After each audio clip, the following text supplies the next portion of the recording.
Uncle Dave Macon, you know, a great American songwriter and one of the first performers on the Grand Ole Opry. The song that we recorded has a lyric about how the roads, once the cars came in, you know, the roads were too slick for the horses to drive. And that connected with Uncle Davy's personal life because he had a kind of a delivery system using mules. He couldn't get down the roads anymore because they weren't dirt roads. They had this slick surface. It does seem like politically what's going on in the country, I do believe that there are many of us who feel that we're up against it now.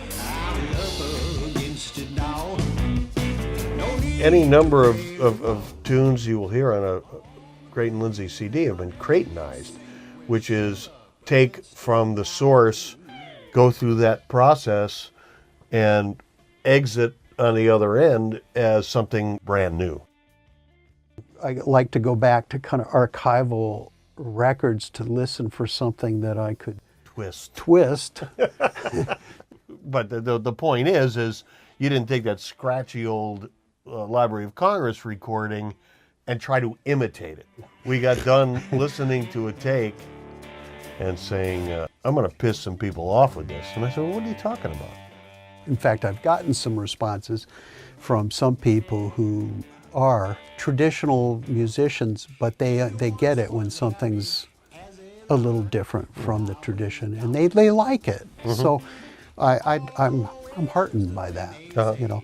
So I haven't heard from the people that might really hate it, but you know. And you just may never hear from them again. Yeah. There's a blessing. Yeah. Brian, you know, he always brings a good work ethic. He shows up and he knows kind of what's happening.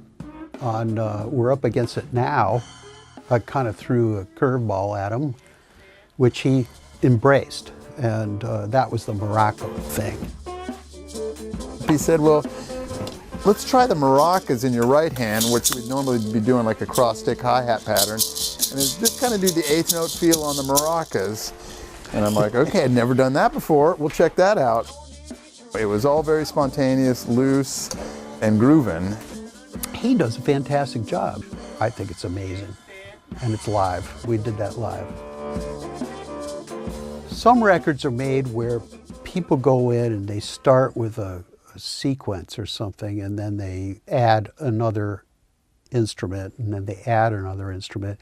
And at no time in the process is anybody playing together. And I don't think I've ever done a song like that. Usually we have drums, bass, reference guitar, vocal, and we're doing it all together in the room at the same time. And then we might overdub some things or edit some things. But some of the cuts on my records are just absolutely live. And this one is. Every time we make a song that we release on a record, when we're doing it, I'm always thinking, is this something we could actually perform?